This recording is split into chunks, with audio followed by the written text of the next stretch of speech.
சனி பகவானை புரிந்து கொண்டால் மட்டும்தான் அவருடைய பலனை சரியாக கணிக்க முடியும். சனி பகவான் என்பவர் அவர் வக்ரகதி ரெட்ராகிரேட் மாறி சுத்தும் போது வேற எந்த ஹெல்த் ப்ராப்ளம் இருந்தாலும் சரி, நாம் சொல்லக்கூடிய வாக்கு என்பது, ஏன்னா இவர் வளர்ந்து ஒரு தந்தையாக வந்து சம்பாதிச்சு அந்த இவருடைய குழந்தைக்கு ஒரு 15 வயசு ஆகும்போதுதான்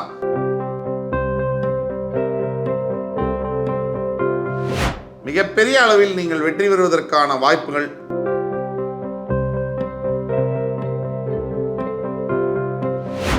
நண்பர்களே, இன்னொரு புதிய வீடியோல உங்கள் அத்தனை பேரையும் சந்திப்பதில் மிக்க மகிழ்ச்சி கொள்கிறேன்.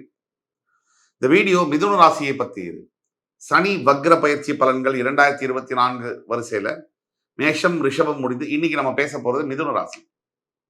மிதுன ராசி காலபுருஷனின் 3ஆம் வீடு, புதன் பகவான் ஆட்சி பெறக்கூடிய வீடு, மிருகசீரிடம் திருவாதிரை புனர்பூசம் நட்சத்திரம் வரக்கூடிய அருமையான வீடு. கம்யூனிகேஷன், வாய்ப்பேச்சு, திறமை, புலமை, அகட விகடம், உலக ஞானம், ஐடி துறை, பேங்கிங், பினான்ஸ், இதெல்லாம் குறிக்கக்கூடிய புதன் பகவான் ஆட்சி பெறக்கூடிய வீடு. உபஜயஸ்தானம், முயற்சிகளை குறிக்கக்கூடிய வீடு. இளைய சகோதரர்கள், பார்ட்னர்ஷிப், நண்பர்களை குறிக்கக்கூடிய வீடு. இந்த வீடு ரொம்ப சிறப்பான ஒரு ராசி.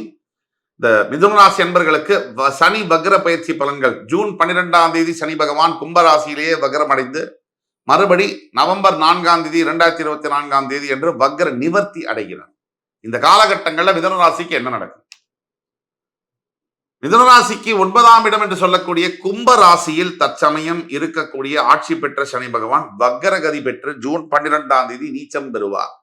அப்படி வக்ரகதி பெற்ற சனி பகவான் மறுபடி நேர்கதியில நவம்பர் 4ஆம் தேதி பெயர்வார். இந்த காலகட்டம் 5 மாதம், July, August, September, October, November, இந்த 5 மாதங்கள் என்பது மிதுன ராசி என்பவர்களுக்கு ஒரு அசைக்க முடியாத வெற்றிகளை தரக்கூடிய ஒரு ஆண்டாக இருக்கு. இது உண்மையான விஷயம். பாக்யஸ்தானத்தில் பாக்யாதிபதியான சனி வக்ரம் பெறும்போது, நீச்சம் பெறும்போது எப்படி சார் யோகம் வரும்? உண்மை. சனி பகவானை புரிந்து கொண்டால் மட்டும்தான் அவருடைய பலனை சரியாக கணிக்க முடியும். சனி பகவான் என்பவர் ஒரிஜினலா வில்ல. அவர் வக்ரகதி ரெட்ராகிரேட் மாறி சுத்தும் போது டபுள் ஹீரோவா மாறிடுவார். ஒரு படத்துல, தமிழ் சினிமால கூட வில்லனா இருக்கிற ஒரு திருந்தனா ஹீரோவோட நல்லவனா இருப்பார். அந்த மாதிரி சனி பகவான் மாறுவார். இந்த சனி பகவான் தரக்கூடிய பலன்கள்ல முக்கியமானது மிதுன ராசிக்கு இப்ப என்ன நடக்குது அப்படின்னா, ஏகப்பட்ட உடல் ரீதியான தொந்தரவுகள். ஒரு தரப்பு மிதுன ராசி அன்பர்களுக்கு என்ன வியாதினே தெரியாம ஆஸ்பத்திரியில் லட்சக்கணக்கு போயாச்சு. இல்ல வந்த வியாதிக்கு என்ன மருந்துன்னு தெரியாம லட்சக்கணக்கில் போயாச்சு. என்ன ட்ரீட்மெண்ட்னு தெரியாம. அப்படிப்பட்ட மிதுன ராசி அன்பர்களுக்கு இந்த சனி வக்ர பயிற்சியானது மிகப்பெரிய அளவில் ஆறுதல் கொடுக்கக்கூடியது மட்டும் இல்ல, ஆண்டவனால் கொடுக்கப்பட்ட ஒரு வரப்பிரசாதமான வக்ர பயிற்சியாகவும் பார்க்கப்படுகிறது.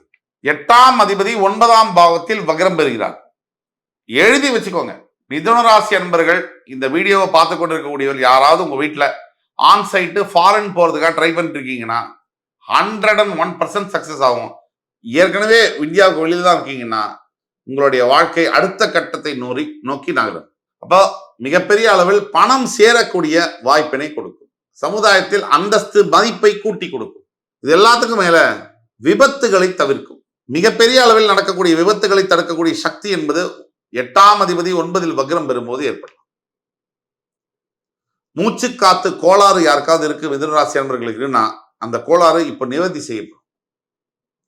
வேற எந்த ஹெல்த் ப்ராப்ளம் இருந்தாலும் சரி, நாம் சொல்லக்கூடிய வாக்கு என்பது திருச்செந்தூரில் இருக்கக்கூடிய சிவசுப்பிரமணிய சுவாமி பாதத்தில் இருக்கக்கூடிய வாக்கு மாதிரி கண்டிப்பாக சரியாகும்.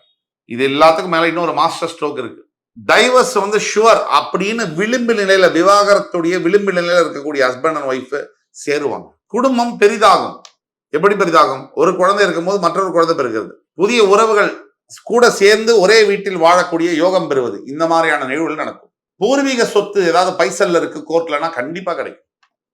இப்படியாக மிதுன ராசி அன்பர்களுக்கு மிக பெரிய அளவில் வியாபாரத்திலாக இருக்கட்டும், தொழிலாக இருக்கட்டும், வர்த்தகமாக இருக்கட்டும், எல்லாத்துலயுமே சோசியல் மீடியா, ஆன்லைன் பிசினஸ் ஆக இருக்கட்டும், மிகப்பெரிய அளவில் நீங்கள் வெற்றி பெறுவதற்கான வாய்ப்புகள் இந்த ஜூன் 12ல இருந்து நவம்பர் 4ஆம் தேதி வரைக்கும் இருக்கு. இதை பயன்படுத்தி கொள்வது உங்கள்கிட்ட தான் இருக்கு. சரி, வெறும் நல்லதுதான் நடக்குமா, கெட்டது நடக்காதானா? கண்டிப்பா நடக்கும். பைசா கொடுக்கறது வாங்குறதுல ரொம்ப கவனமா இருக்கணும். தொலைதூர பிரயாணம், ட்ரிப்பு டிராவல் பண்றீங்கன்னா ரொம்ப கேர்ஃபுல்லா இருக்கணும். போற இடத்துல மொபைலை தொலைக்கூடிய வாய்ப்புகள் இருக்கு. பொதுவாவே நீங்க என்ன பண்ணணும்னா, தினமும் விஷ்ணு சகஸ்ரநாமம் படிக்கிறது ரொம்ப நல்லது. அது எல்லாத்துக்கும் மேல ஏழை எளியோர்களுக்கு உணவளிப்பது ரொம்ப ரொம்ப நல்லது. உடைகள் அளிப்பது ரொம்ப ரொம்ப நல்லது.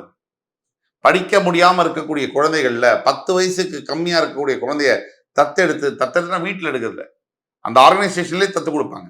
அதை எடுத்து பேங்க்ல வந்து அந்த குழந்தை பேர்ல மாசம் 1000 ரூபாயோ 1500 ரூபாயோ உங்களால் முடிந்த தொகையை நீங்கள் செலுத்தி வரும் பொழுது உங்கள் வாழ்க்கையில் நினைத்து பார்க்க முடியாத மிகப்பெரிய யோகங்கள் என்பது உறுதியாக கிடைக்கும். தந்தைக்கும் மகனுக்குமான உறவில் சற்று விரிசல் ஏற்படக்கூடிய வாய்ப்பு இருக்கு.